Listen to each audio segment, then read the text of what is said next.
One way to tell how badly things are going for Donald Trump is to check in with the folks at Fox News and see how crazy they are being. Obviously, there's always a base level of crazy at Fox. We all know that.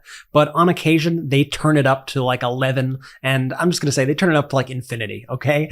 Last night was like that. And we see this just desperation, this disinformation continue to spread through Fox. And I want to break it all down for you because we can't ignore the craziness as to what is going on there. You know, a lot of people ask me, Brett, how is this so close? How is this election so close with everything we know? The fact is, everybody doesn't know everything that we know because some people are tuned in to channels like Fox, which are just spreading lies every single day. This is the most sophisticated, well-funded propaganda operation we have ever seen in history. So it's important here on the MeidasTouch Network that we cover it and we share exactly what they are doing. My name is Brett Meiselas here with the MeidasTouch Network. Remember to hit subscribe. We're on our way to 3.5 million subscribers. And guess what? We actually get more views here on YouTube than Fox does. And that's thanks to you. So continue to subscribe and continue to share these videos so that we can beat them in the messaging war. Okay, let's get right into it. Laura Ingraham last night was ramping up her attacks of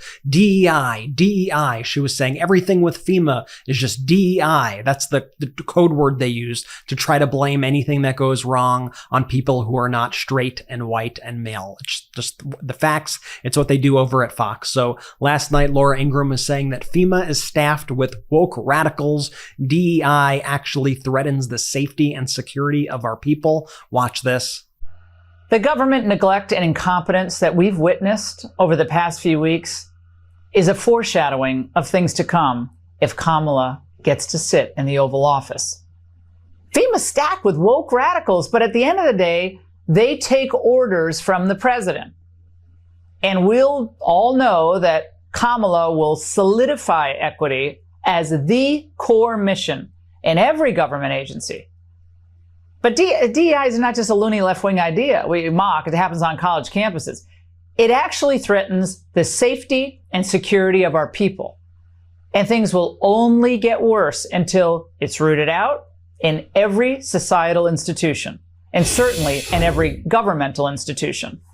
Ingraham continued along this line of thought here, lying that resources were diverted from FEMA's actual mission due to DEI insanity. But of course, she asked it in a question because she's just asking questions there at Fox. Watch this. So our question tonight, how many resources were diverted from FEMA's actual mission to this DEI insanity? You know, maybe Laura should check in with her own organization because we here at the MeidasTouch Network looked at Fox's business website for their hiring. And look, Life at Fox, they have a diversity and inclusion program. Oh, hypocrisy much? Yeah, I think so. But that doesn't stop Laura because she continued to go on and on and on about this. Laura Ingraham was saying that FEMA is facing a severe staffing shortage, but at least those few workers will be diverse. It's just really despicable stuff. Watch this. And now, as Hurricane Milton approaches Florida, FEMA is facing a severe staffing shortage, we understand, as fewer than 10% of the agency's disaster workers are available to respond to the hurricane. What does that even mean? But at least those few workers will be diverse. They always blame problems that they create on people who are not straight and white and male. Like the reason for any shortages or any shortages of funds in the future is because Republicans refuse to fund these organizations. Then they complain about it, and then Fox ramps up their propaganda. You have to understand where it's actually coming from. And then what does Fox do? What do Republicans do? I'm talking about these MAGA Republicans here. They blame it on black and brown Americans or gay people or LGBT or transgender people. You name it. It's absolutely despicable. And Laura Ingraham continued to attack FEMA, who are doing a fantastic job, by the way. We had a chance to speak to FEMA, and these are like the hardest working people on the planet who are rising to the occasion. And even all the Republican governmental officials are acknowledging that they are doing an excellent job. But Ingraham went to smear the head of FEMA, saying that her focus is not on helping people in general in the country, but only those who fit neatly into her left-wing narrative. Watch this. The barriers. How about the barriers to getting food and electricity and internet service in a hurricane? But that's her agenda. It's not helping all Americans. It's making sure the real focus is on those who neatly fit into her left-wing narrative. It's just always projection from these people. Like, we already know there's so much reporting, and we even knew at the time how Donald Trump would selectively decide to help people based on if they were going to vote for him. And we know that people like Laura Ingraham and the rest of the people at Fox, maybe save for like Jessica Tarlov and Neil Cavuto, their only goal is to help people who are like them. They don't care at all about the rest of the country. In fact, they put these people's lives at risk day in and day out. You go to Jesse Waters' show, who's their low-rent Tucker Carlson, I guess at this point. He fills that time slot. And things were just getting absolutely weird on that show. I mean, when Tim Walz says these people are weird, I got to assume this is part of what he's talking about. Waters says that he's getting a lot of texts from women about Stephen Miller and that our audience believes that he's some sort of sexual matador. And they had a conversation with Stephen Miller about manliness. Watch this. We just have to address the elephant in the room. We're getting a lot of texts from women about Miller and his appearances and his appearance. Our audience at primetime believes you're some sort of sexual matador. What do you have to say for yourself? Well, let me give advice to any young man that's out there. I'm married now, I have children, but I wasn't married that long ago. I was single, I was in the market. If you're a young man, it's very important in election season, who's looking to impress ladies, to be the alpha, to be attractive. The best thing you can do is to wear your Trump support on your sleeve. Show that you are a real man. Show that you are not a beta, right? Be a proud and loud Trump supporter, and your dating life will be fantastic. I cannot wait to see the text tonight. I just want to apologize if you already ate your breakfast this morning and you feel it coming back up. I apologize, but before I fully apologize, before you forgive me, I got to show this one picture of Stephen Miller when he had a spray on hair when he did an interview, just for no particular reason, but we could look at this photo and we can move on quickly. Okay, that's enough. Let's move on to Alina Habba, who was also on Fox.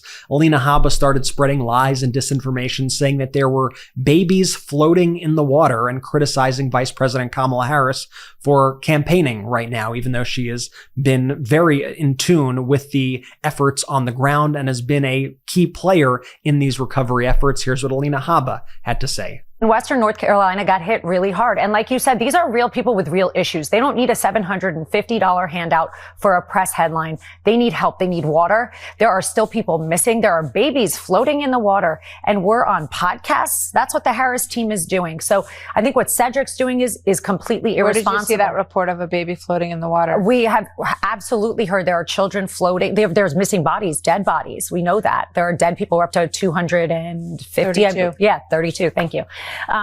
So this is the problem. It's not misinformation, it's fact. And to talk about Katrina. And you notice even Fox had to step in there to correct Alina Habba. That was even too far for Fox to go. And what I believe Alina Habba is referencing is this fake photo. We could put it up now. It's a fake artificial intelligence image created by people on the internet and spread by MAGA and spread by people like Donald Trump in order to spread lies about what is going on. It's just a fire hose of daily lies every single day in order to try to convince people to vote for Trump. This picture is fake. It's fake, and spreading stuff like this is absolutely vile, and it does nothing to help the situation and makes things more dangerous. And the fact that in a best case scenario, Alina Habba fell for the AI, and in a worst case scenario, she knows she is spreading these lies, shame on her. Shame on Alina Habba. Alina Habba then tried to trash an article in the Washington Post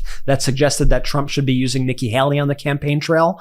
And things got a little weird because the Fox host informed her that while you're trying to trash the Washington Post over here, that article was actually written by one of our contributors here at Fox, a Republican. So maybe you don't want to be as mean about it because it was written by one of us over here. You'll notice that Alina Habba's tone kind of changes slightly when she finds that out. Watch this. Polling. And one of the questions that is being asked today by Mark Thiessen of the Washington Post has to do with Nikki Haley, who we're going to talk to in a minute. So I wanted to get your thoughts on this. Mark Thiessen writes this: Trump should deploy her to key battleground states for the next 4 weeks to convince the reluctant but persuadable 18% of the electorate to cast their ballots for him. Failure to do so would be sheer political malpractice. It could very well cost him the presidency. That's Mark Thiessen writing a column for the Washington Post. What's your reaction to that? Is that going to happen, first of all? I'm not going to speak to what his plan is, but WAPO is pretty rich to be giving President Trump advice. Well, that's Mark Thiessen, who's a contributor here at Fox. Okay, but yeah. Well, all I can tell you is this. We are all for anybody who's trying to save America. And Nikki Haley, if she's on that camp today and she's willing to come out and help save America, God bless, let's go. Because we are in a state of crisis. We have seen people come out, actors, actresses, that know that it'll hurt their career and support Donald Trump. We are in a state of crisis. She said she was standing by and happy to help. Love that was a few weeks ago. Love that. But you don't know if there's any plan at this point. I do not know of any plan at this point. All right, Alina. Do you want a better way to simplify finance operations for your business across expenses, vendors, payments, and accounting? If so, Ramp could be a complete game changer for you like it was for our small business. Ramp gives finance teams unprecedented control and insight into company spend. With Ramp, you're able to issue cards to every employee with limits and restrictions and automate expense reports so you can stop wasting time at the end of every month. Ramp's accounting software automatically collects receipts and categorizes your expenses in real time so you don't have to.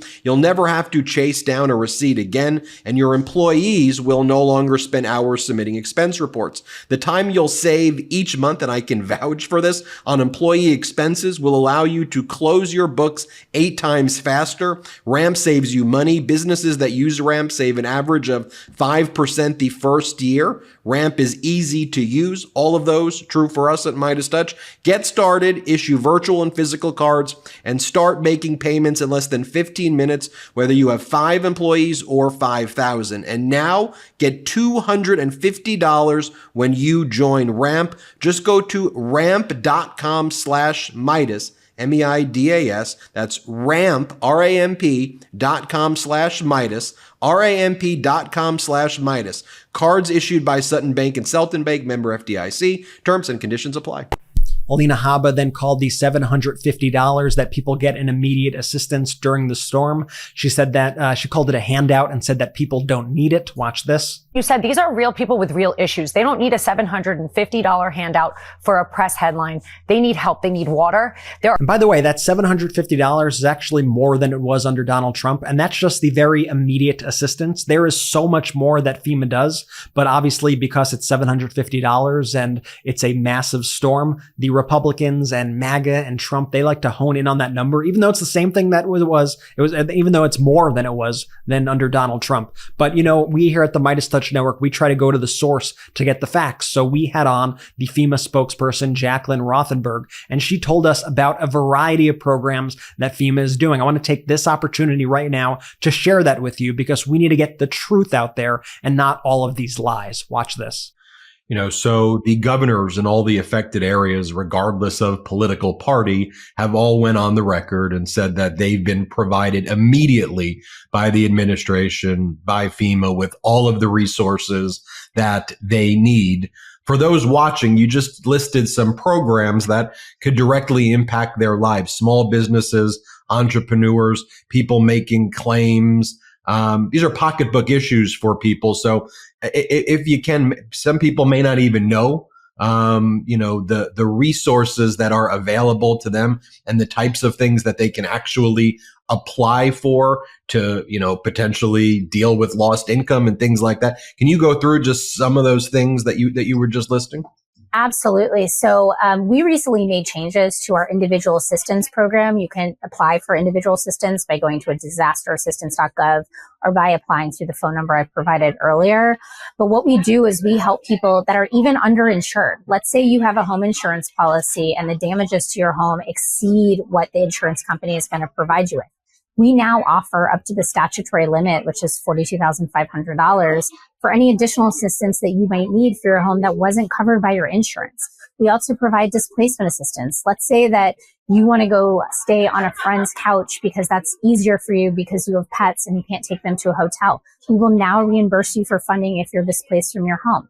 We also offer serious needs assistance. that's a one-time $750 payment for things like food, medicine, any immediate supplies that you may need.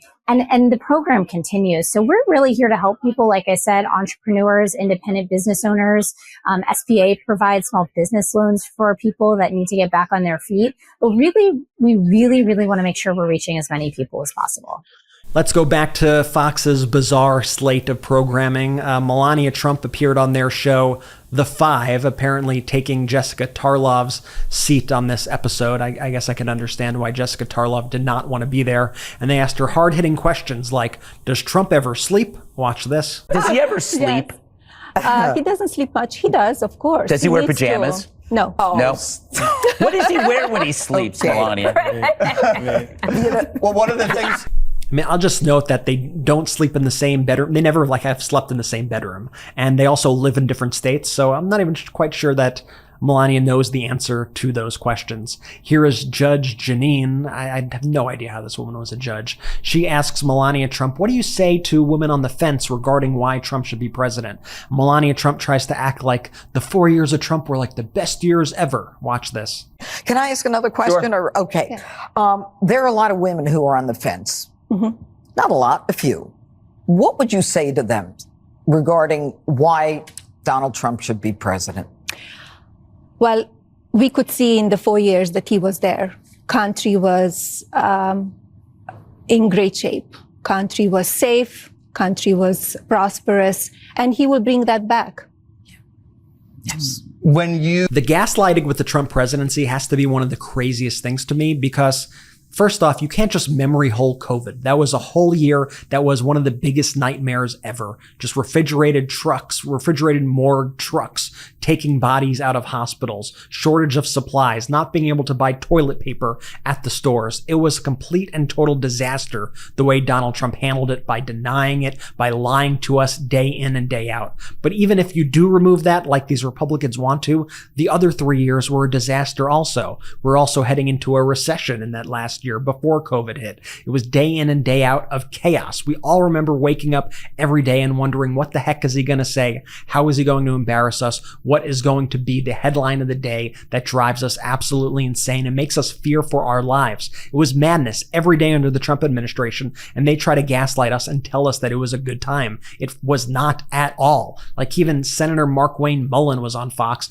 and he was saying, why wouldn't we want to repeat the 4 years of Trump? Many reasons. Watch this. And that's all I need to say. I'm fed up. I'm fed up with the direction that our country is going. I'm fed up with the way we're headed. And I think people are saying the same thing. They're like, let's go back to what we had 3.5 years ago underneath Trump. We were secure on the border. We were respected around the world, and our economy was thriving. Why wouldn't we want to repeat those 4 years?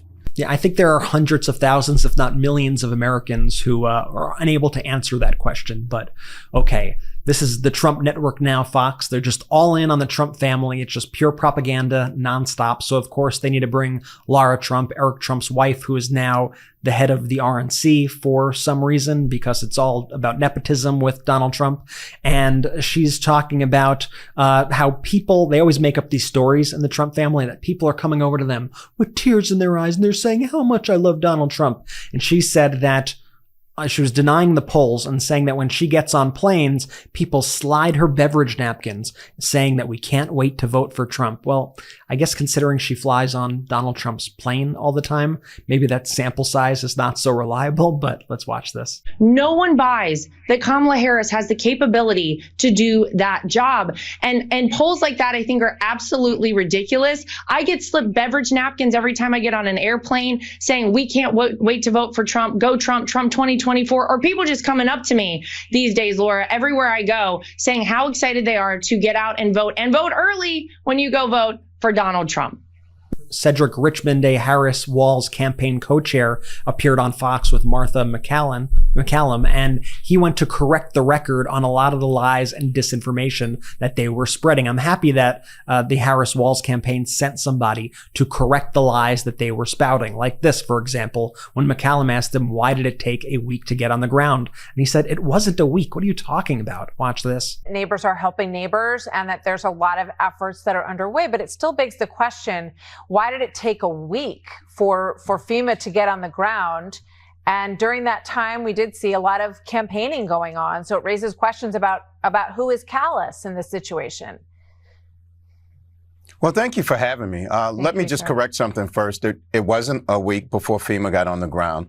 Second, I lived through Hurricane Katrina and Rita. And after devastating storms, it takes a moment to reach everybody where they are. And what communities do is they don't wait on government. They start to work. Mm-hmm. But what this administration has done has already spent hundreds of millions of dollars in aid to victims of the hurricane. And what you do is FEMA sets up a hotline. People start to apply for immediate cash funds. And then you see the government fund local government efforts money, sir. They had pick up people trash. Who are missing. I talked to a Then Richmond just got fed up by this constant comparison by McCallum of this storm to Hurricane Katrina in terms of the recovery efforts. Fox is trying to brand this and act like the federal government isn't actually doing a fantastic job and isn't attentive to the needs of the folks in the community. And Richmond clap back. Watch this. The government fund local government they didn't efforts need money, to, sir. They to had pick up people trash. who are missing. I talked to a family yesterday. Her mother is still missing. And we lost more than 230 people have died in this situation. And I'm listening to Governor DeSantis talking about the pre-positioning of all of these assets, Black Hawk choppers, all these things that are ready to go. And how do you respond to that? Why wasn't that the case with Helene? If you give me a chance to answer, I will. There were assets pre-positioned before Helene, and that happens in every storm in coordination with FEMA and others. And look, what we won't do is play tit for tat because this is too serious. I watched 1,500 people die in Hurricane Katrina and Rita. So this may be cute, it may be a soundbite for you, but this is real life. And what we have to do is make sure people understand that they're okay. We're not gonna interrupt each other. So. Go ahead. I just let you answer. What we're going to do is we're going to make sure that people understand that there is aid out there. There's aid for you to apply for. We're going to help with recovery. We're going to help rescue people. You saw the National Guard out there. You saw the Coast Guard out there rescuing people. That's the federal government coming in to help cities and states. And we're going to be there for Florida when this happens. And so when you talk about pre-positioning of electrical line workers all the way from California to Florida. That is the federal government and others stepping up to help. And that's how it happens in these hurricanes. But the misinformation that can be dangerous is when you don't provide people with the information of where to go get resources, how to apply for FEMA aid, how to safely dispose of your debris. All of those things are critical. And what we should do is make sure we're giving out accurate information. Yeah, well, we've been doing that all week and we have spoken. So when you ask me why is this election so close, I give you Exhibit A, Fox. This is being injected into like half the country every single day. Just blatant lies. It's why studies show that people who watch Fox are actually less informed than people who don't watch any news at all. But I see some optimism here because you want to know why I feel optimistic? It's because I do think people are seeing through it on the whole. And you're seeing this in a slate of national and state polls over the past 7 days or so. Like, let me pull up these polls right now. We see the Data for Progress poll that has Harris up 3, the NPR PBS Marist poll that has Harris up 2, the Emerson poll that has Harris up 1.6, the SPNR that has Harris up 5, the Ipsos that has Harris up 4, the Economist YouGov that has Harris up 3, the 4-week flat average at 3.3, and there have even been better polls since then. So Harris is still winning as of now in the polls despite all of this. But we need to be cognizant of the constant lies and disinformation that flood every single day. And also, in a lot of respects, we got to acknowledge that the polls are heading in the right direction, but ignore them in many ways and say, you know what, we need to act like we are 10 points down always because our democracy is on the line. We can't get complacent, and we see what they are doing over at Fox. We see what Trump is doing, the lies they are spreading, the lengths they are going to try to win this thing. It is despicable. It is anti-American, but we all here are going to stand against it. So I urge you here right now, remember to hit subscribe. We're on our way to 3.5 million subscribers. Like I said in the beginning, we reach more people than Fox on digital. Let that sink in. And that's because of you subscribing, liking, commenting, sharing. So let's keep it up. Thank you so much for watching. I'll see you in a bit. Real quick, Meta just changed their algorithm to suppress political content. Please follow our Instagram at MeidasTouch right now as we head towards 400,000 followers so you don't miss a beat.